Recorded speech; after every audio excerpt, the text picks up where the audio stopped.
My name is Fiona Johnson, and I'm an animator, and I've been working with pupils at Harrop to engage them more in maths. So my part was to take over after the drama artist had actually worked with the children to look at different scenarios where math could actually take place. Then my job to take over that was to animate what they'd learnt.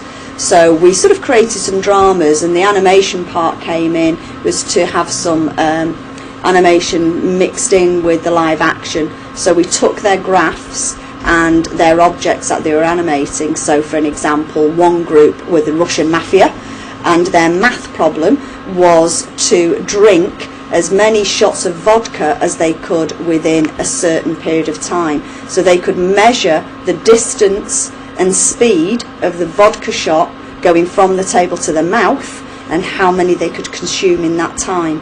So they had a bar, set the bar up, and actually did that as a drama. Then the graph was actually animated with little vodka glasses to actually show how fast they could drink those vodka shots and how many. So it was looking at distance and speed. So it was just a creative way of getting them to be able to recall math problems, and because they, through drama and video and animation, they have to repeat that process over and over again, it becomes much better for them to actually recall and solve those problems. So all in all, after a sticky start and a few frustrations, they were absolutely great. So they've now produced 4 short films that look at distance and speed and working with graphs. Having experienced the processes of creating an animation, we decided to produce one in-house in order to illustrate more of the key concepts of the maths curriculum. As an arts college, we're fortunate to have the facilities to be able to do this, as can be seen from the following example.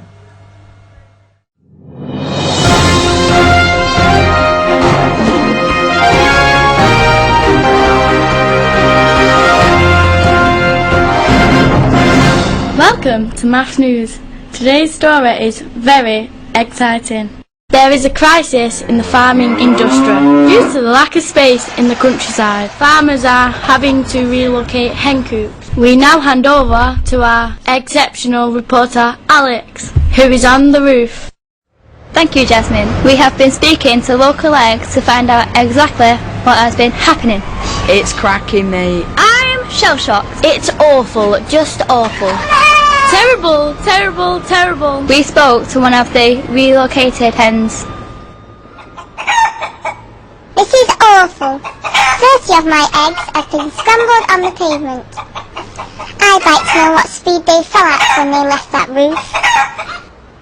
I spoke to an expert who had been working on the equation. I used the equation distance divided by time equals speed. These were my findings.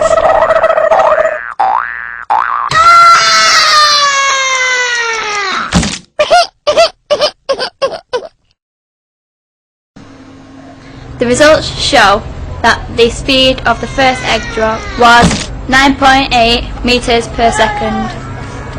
The second egg drop was 9.7 meters per second, and the third egg drop was 9.9 meters per second, giving an average of 9.8.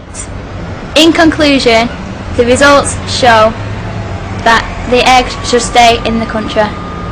This is Alex reporting for Maths News.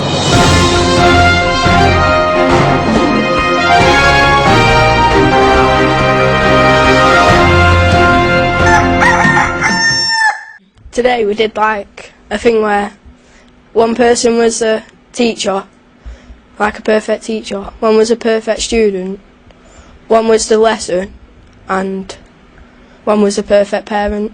And like we had to like say examples like what a perfect parent or something would be, and then we wrote it down and like stuck it on us like with post-it notes and that. We decided as a group what makes a good maths lesson is that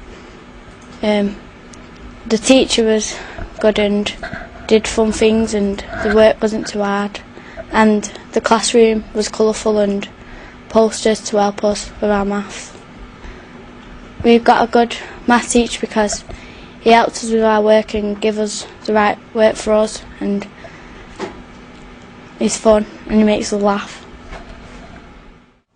This cohort of students have exceeded expectations, and in test results at the end of the project have achieved more highly than a top set Year 9 who were taught in a conventional maths setting.